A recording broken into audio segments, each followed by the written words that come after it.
जय मित्र दोस्तों, आज हम बात करेंगे ऑब्जेक्टिव का। समझे, देखिए मेरे पास बहुत सारा पिछले साल का क्वेश्चन है, बहुत सारा। तो उस सबसे लिए हुए 10 साल का कम से कम क्वेश्चन जो रिपीटेड क्वेश्चन है वही लिए हैं, जो बार बार पूछता है आपको ऑब्जेक्टिव, वही बताएंगे आपको। ये 2023 का मेरे पास मॉडल पेपर भी सबसे लिए हुए हैं जो रिपीटेड क्वेश्चन है, सिर्फ समझे उतना ही लिए हुए हैं। आपको लिख के उसका हम बता रहे हैं, आप उसका आंसर दिए। 50% आप भी जानते हो ऑब्जेक्टिव पूछता है आपको, तो 50 नंबर तो ऑब्जेक्टिव से आ जाता है और 50 नंबर आपको लिखना पड़ता है। समझे, देख लीजिए आपको 90 तो नहीं, 95 का उम्मीद रखिए, 90 प्लस तो आ ही जाएगा। बिजनेस स्टडीज ऐसा सब्जेक्ट है जिसमें आपको 90 प्लस बहुत आदमी को आ जाते रहता है। समझे, अकाउंट में यही एक सब्जेक्ट है जिसको जो बहुत ज़्यादा आता है आपको, किसमें, बिजनेस स्टडीज में सिर्फ और सिर्फ। तो वही चलिए हम आपको ऑब्जेक्टिव करते हैं। इसमें जो है ना, आप मॉडल पेपर जो पढ़िएगा उसमें आपको पता चलेगा कुछ गलत सब भी है, ऑब्जेक्टिव सब कुछ गलत रहता है। गलत है या कन्फ्यूजन है आपका, वो भी हम क्लियर कर देंगे। समझे, ज़्यादा तो नहीं लेकिन बहुत कम लिए हुए क्वेश्चन, बहुत कम लिए हुए इसमें। देखिए पहला क्वेश्चन आता है आपके स्क्रीन पर कि मैनेजमेंट क्या है। तो मैनेजमेंट आर्ट और साइंस दोनों है, वो आप पढ़े होंगे, जरूर पढ़ेंगे, हम आपको बताते जा रहे हैं, इसका आंसर भी बताते जा रहे हैं। समझे, चलिए पहला का आंसर हो जाएगा मैनेजमेंट आर्ट एंड साइंस दोनों है। एसेंस ऑफ मैनेजमेंट किसको बोला जाता है, कोऑर्डिनेशन का। इसका परिभाषा भी आप लिख सकते हैं, अगर 1 नंबर 2 नंबर पूछा जाएगा कि कोऑर्डिनेशन क्या है, द एसेंस ऑफ मैनेजमेंट। फिर देखिए आपको तीसरा नंबर कोऑर्डिनेशन क्या है, इसका सॉल्यूशन दीजिए। कोऑर्डिनेशन ही मतलब कोऑर्डिनेशन जो होता है आपको, वो आपको वॉलंटरी रहता है कि नेसेसरी रहता है कि अननेसेसरी की वेस्टेज ऑफ टाइम रहता है। समझे, तो आपको आंसर हो जाएगा 3 का आपको बी। आपको नेसेसरी रहता है कि अनिवार्य रूप से जो है ना आपका कोऑर्डिनेशन रहना चाहिए बीच में, ताकि तालमेल, कोऑर्डिनेशन का हिंदी होता है मतलब समझे, तालमेल रहना चाहिए बिजनेस करने के लिए। कोऑर्डिनेशन जरूरी है बिजनेस के लिए, इसका हो जाएगा नेसेसरी।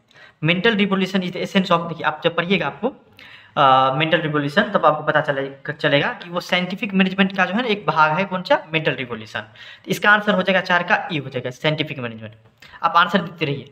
5 नंबर देखिए, production in scientific management is, scientific management क्या होता है, मैक्सिमम प्रोडक्शन होता है, अधिक से अधिक प्रोडक्शन होता है मशीन सब लगने से। हाथ से कम होते रहता है, लेकिन साइंटिफिक मशीन सबसे ज़्यादा होते रहता है। तो 5 का आंसर ये हो जाएगा। New economic policy was declared इन, कब हुआ था, तो आपको 1991, जुलाई 1991। ये भी बहुत ज़्यादा पूछा जाता है, इसमें कोई कन्फ्यूजन नहीं रहना चाहिए, जुलाई 1991। वैसे तो हर एक इंपॉर्टेंट है आपके लिए, सब रिपीटेड क्वेश्चन।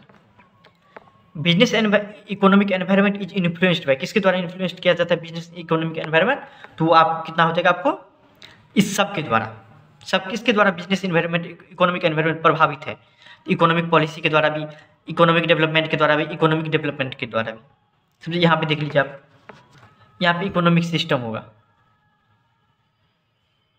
समझे, economic policy, economic system, economic development, all of these. 7 number हो गया।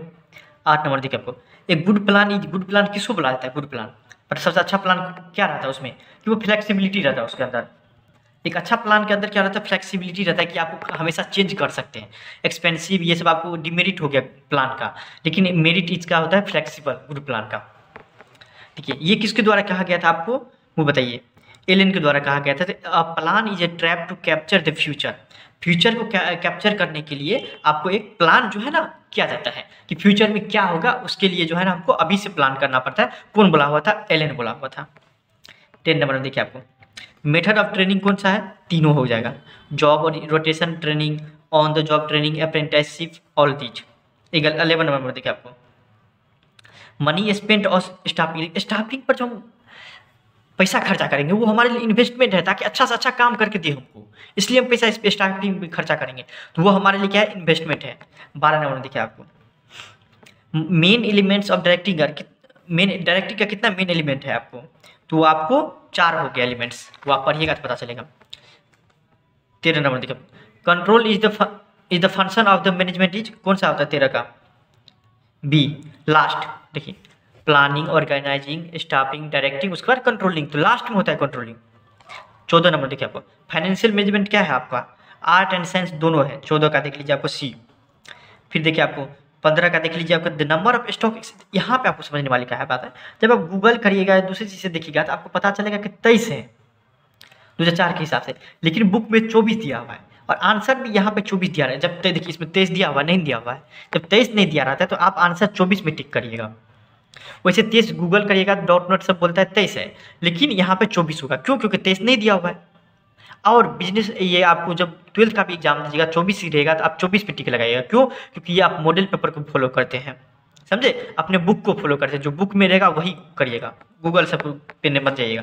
16 नंबर में देखिए आपको क्या होता है, money market deals in short term fund में मनी मार्केट डील करता है। 17 में कॉस्टलीस्ट मीन्स ऑफ एडवर्टाइजमेंट का सबसे एडवर्टाइजमेंट इसका समझिए, एडवर्टाइजमेंट का सबसे कॉस्टलीस्ट माध्यम क्या है, तो आपको क्या हो जाएगा 17 का पर्सनल। आप अपने से जाके मान लीजिए रबर बेचना है आपको, सबसे महंगा है अपने से जाके बेचना, वो हमारा कॉस्टलीस्ट एडवर्टाइजमेंट है भाई। अपने से जाके उसका कन्विंस करिए उसको, तब उसको मन करेगा खरीदने का, तब बेचना, आप बेचेगा, बहुत टाइम लगता है।